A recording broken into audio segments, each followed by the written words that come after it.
la voix des sans-voix. Auditeurs, auditrices de la radio des Sans-Voix, bonjour.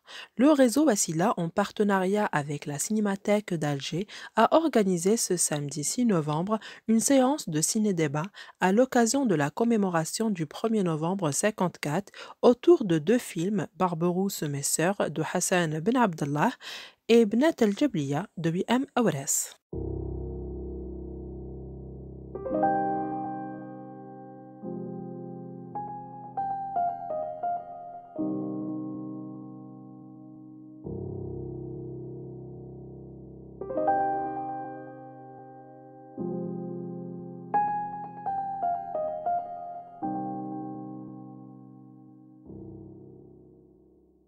C'est Saadia Gassem, je suis militante féministe et chercheure en sociologie et je suis membre du réseau Wassila, donc une association d'aide, de soutien et d'accompagnement pour les femmes victimes de violences. Et donc un samedi par mois, on organise le cinéma débat, ce qu'on appelle le cinéma débat, et on projette des films. Alors on essaie au maximum que ce soit des films algériens qui parlent des Algériennes et des Algériens et des films de femmes. Pourquoi on fait ça? C'est d'une part pour mettre en valeur nos films, et puis aussi pour visibiliser le travail des femmes et ensuite débattre de la situation des femmes. Donc on choisit toujours des films qui parlent de la situation des femmes. Et aujourd'hui, pour le 1er novembre 54, on voulait commémorer cette date avec ces deux films-là, donc Barberousse mes sœurs, qui est un film de Hassan Ben Abdallah qui est sorti en 85, et le film de W.M. Awres, qui s'appelle Bnat el-Jabliya et qui est sorti lui en 2019. Donc les deux films parlent des Moudjahidat, mais d'une manière différente. Barberousse mes sœurs, il parle donc des Moudjahidat, des grandes figures des Moudjahidat, par exemple Zohra Drif, Jamila Bouhired, et on les voit à l'écran, ce qui est très rare. Il y a très peu, voire pas du tout, de films sur les Moudjahidat. On les voit parler, raconter ce qu'elles ont vécu, avec leur colère, avec leurs émotions, avec leurs souvenirs, et vraiment dire de manière très concrète comment elles ont vécu les choses et comment elles se sont aussi créées toute cette solidarité entre elles. Et c'est un film très rare, qui est magnifique, qui est malheureusement dans un très mauvais état parce qu'il n'a pas été restauré, mais qui est extrêmement important parce qu'on les voit. Elles sont là et elles parlent et elles disent les choses et elles sont visibilisées parce qu'elles ont été invisibilisées juste après la guerre. Dès qu'on a eu l'indépendance, les femmes et la participation des femmes a été complètement effacée. Et on voulait le mettre en lumière avec le film de W.M. Awres parce qu'elle, c'est une autre génération.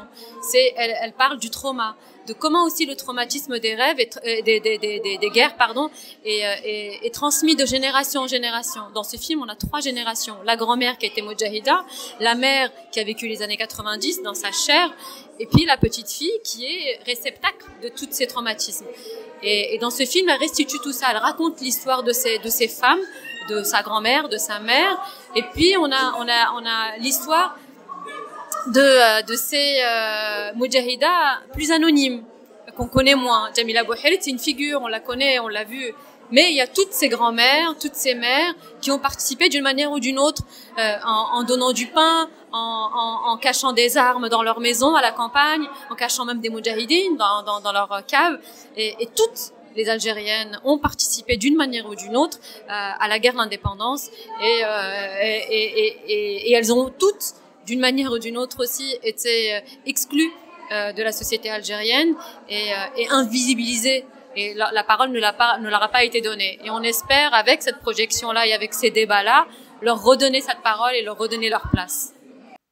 Toute cette lutte, quand on a essayé de faire l'histoire de la Révolution, les femmes, elles sont complètement oubliées. Oui. C'est-à-dire, elles sont mises de côté, elles sont mises à l'écart.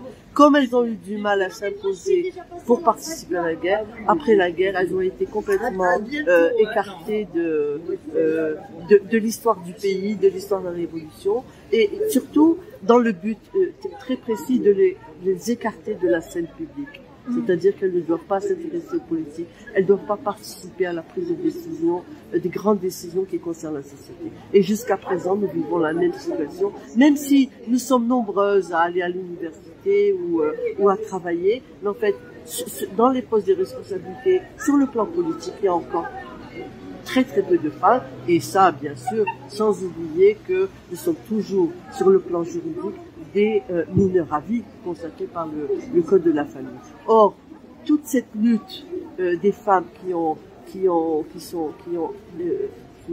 créé, qui ont bâti une nouvelle société, qui ont cru bâtir une nouvelle société, en fait, ça reste encore un gros problème, c'est que les femmes ne sont pas encore des citoyennes à part entière.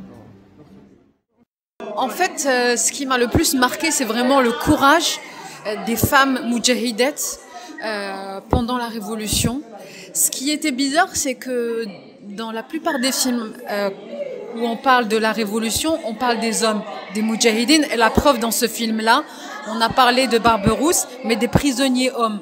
À aucun moment, on a parlé des femmes. Alors qu'elles ont joué un rôle aussi important que celui des hommes. Elles ont été torturées comme les hommes, elles ont été violentées comme les hommes.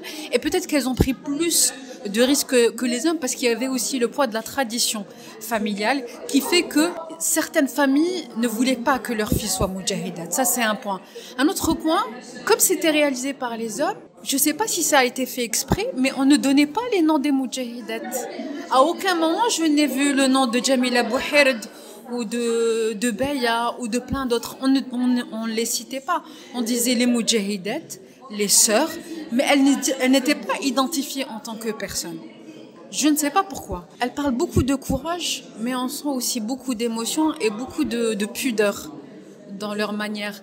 Là, le réalisateur, je pense qu'il n'a pas poussé la chose en leur posant la question ce que elles ont subi. On est resté toujours dans les femmes moudjahidettes qui soutiennent les hommes, mais pas les femmes moudjahidettes qui ont vécu la révolution en tant que vraies combattantes pour la libération de l'Algérie. Et ça a été dommage. Voilà.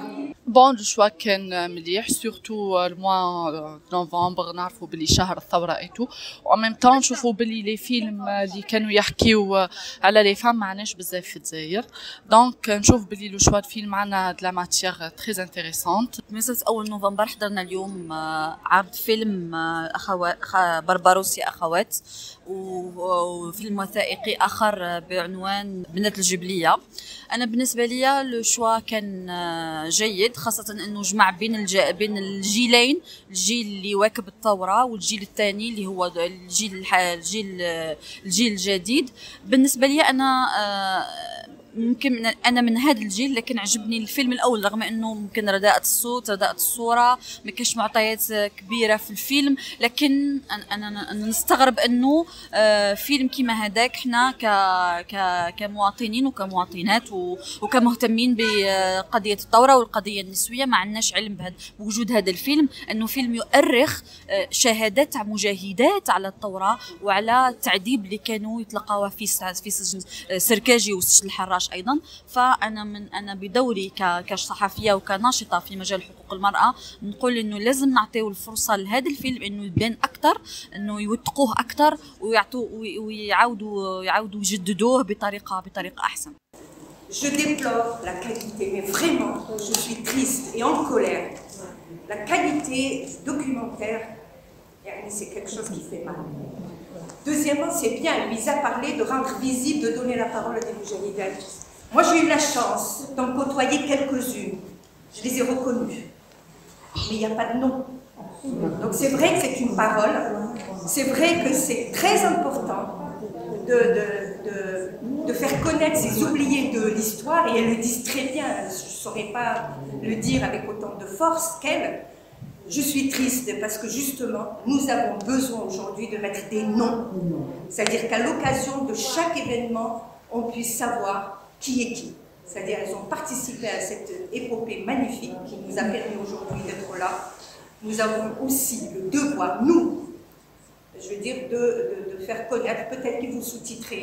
Il faut trouver un moyen de rendre, que ce soit à Johar Akro, que ce soit à Zerari, que ce soit à Oudaren, où nous avons vu au carré féministe, c'est-à-dire elles ont continué donc à nous accompagner et à être présentes.